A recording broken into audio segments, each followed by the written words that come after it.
Hi, everyone. My name is Ashley Santiago with Focus Schools, and I am here with Jill Foulis, who is the principal of Blackstone-Millville Regional High School, and she is here to share a little bit about her school and an exciting new initiative that she and her teachers are trying out this spring. I'm Jill Foulis. I am the proud principal in her first year at Blackstone-Millville Regional High School. My school is a little over 400 students, 9 through 12. We are in the southern part of Massachusetts on the Rhode Island border. So half of my staff live in Rhode Island and half of them are in Massachusetts. I am super excited to work with this staff, and they have been extremely kind and patient and willing to try new things with me in my first year. So that is the district in our school in a little bit of a nutshell. Awesome. So we are so excited at Focus Schools to work with Blackstone Millville, and we were especially excited to have the opportunity to attend one of your ILT team meetings where you talked about a learning walk initiative that you are launching with your team. So can you talk to us a little bit about what you're doing there? Excellent. Yes. It is exciting. So we, through Focus Schools, work with Hudson District, Public Schools District, and the Blackstone-Millville School District. I participated in my first learning walk earlier at the end of March. I will be very honest and open. I really wasn't sure what I was going to be learning.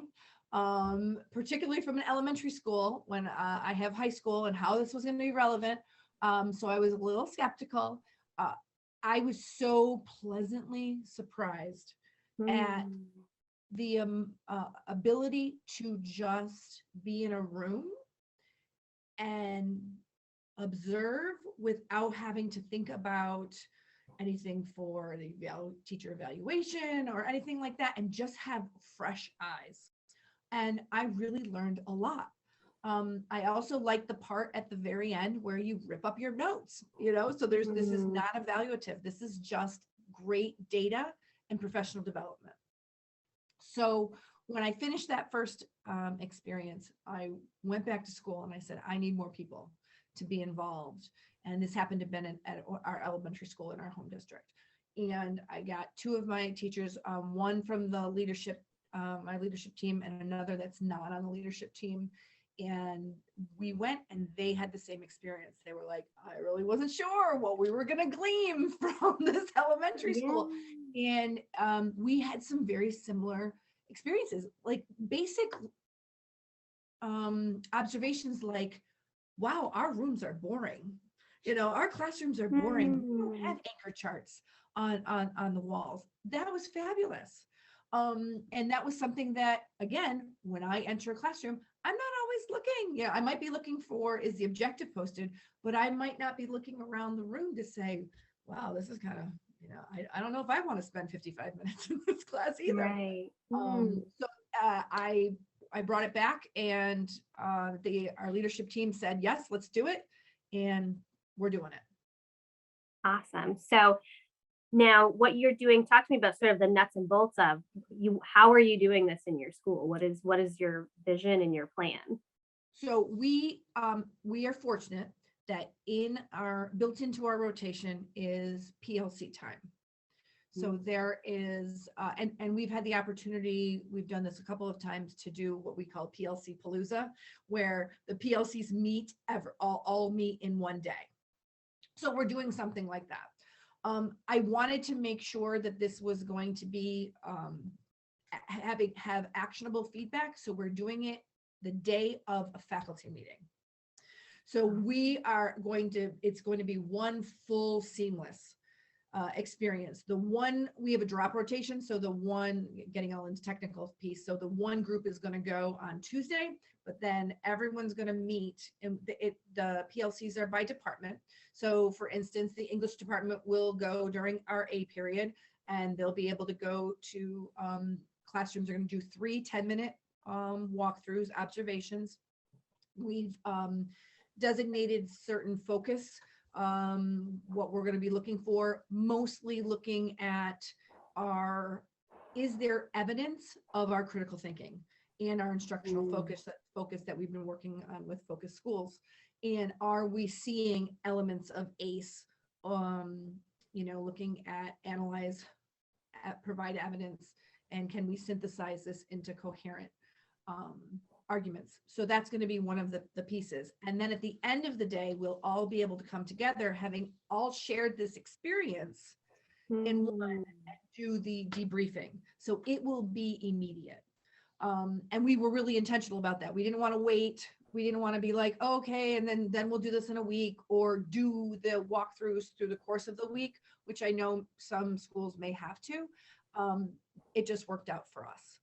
And then what I'm looking for is to celebrate. Like, I want teachers to see the hard work, the good work that we're doing. Our students will tell you, with our critical thinking initiative, we are stronger critical thinkers than we were at the start of the school year.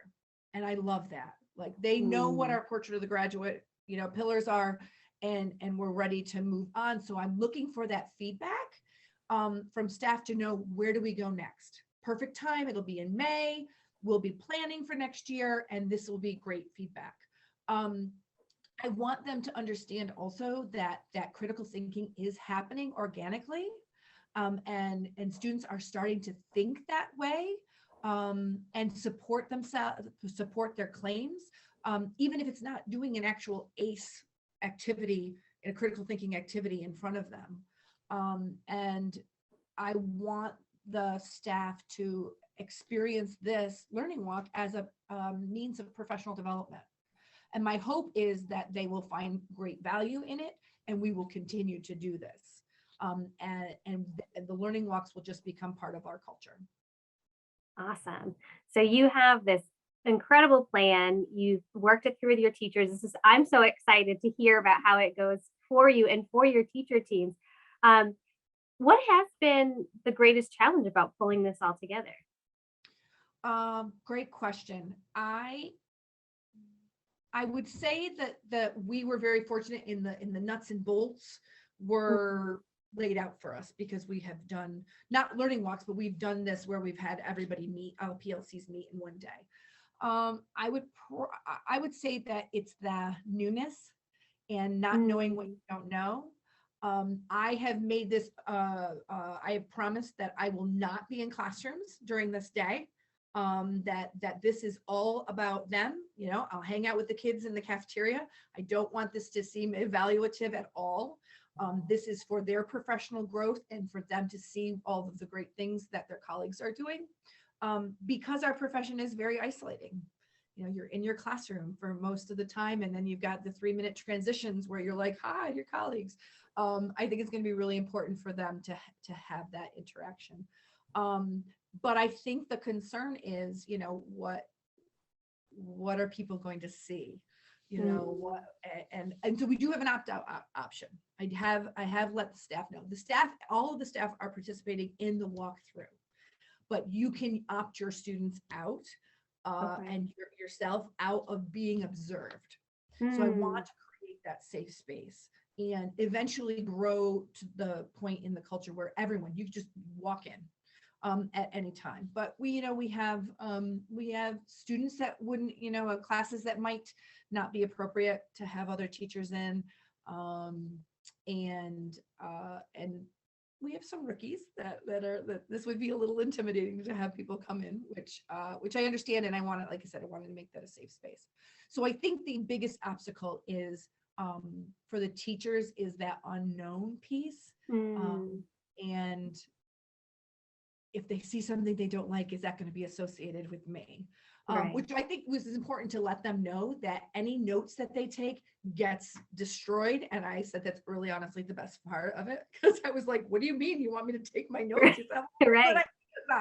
What are you doing? But it's that anonymity that I hope will calm some people down.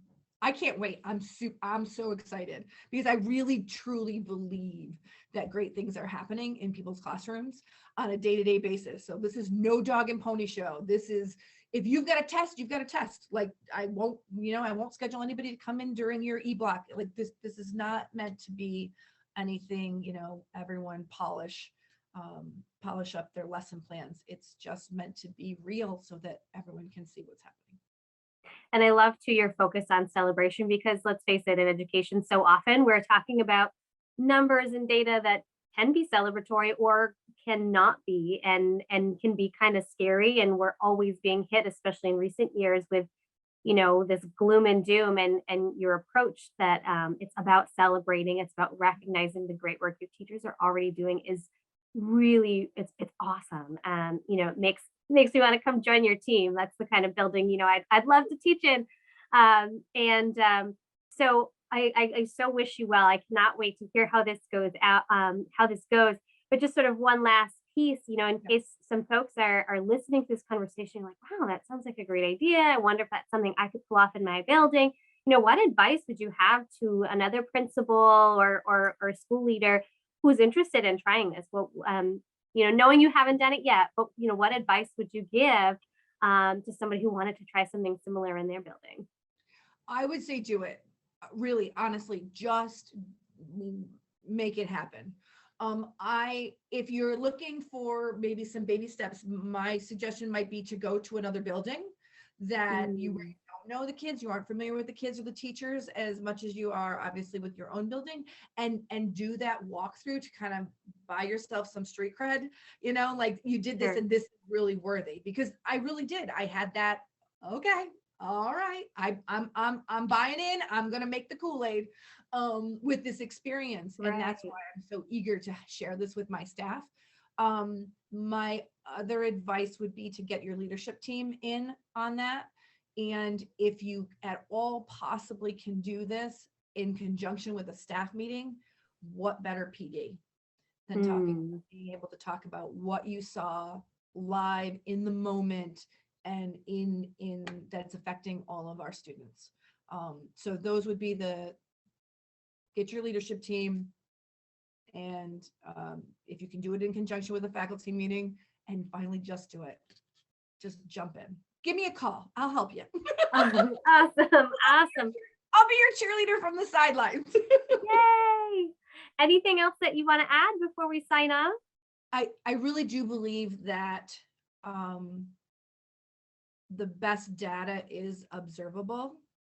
And so often it's just MCAS scores or STAR scores or whatever the case, failure rate and all of that. And I think if we get down to actually seeing what our students are learning and what our students are doing, that is some of the most powerful data that we can have. And it's not everybody that gets the chance to walk in a classroom and be amazed or to be able to provide feedback that do the quarter turns that go from good to great. And I think these learning walks will get us from that good to great. Awesome. Well, thank you so much again for your time, Jill. I so appreciate it. We can't wait to hear how this goes. And I am Ashley Santiago with Focus Schools.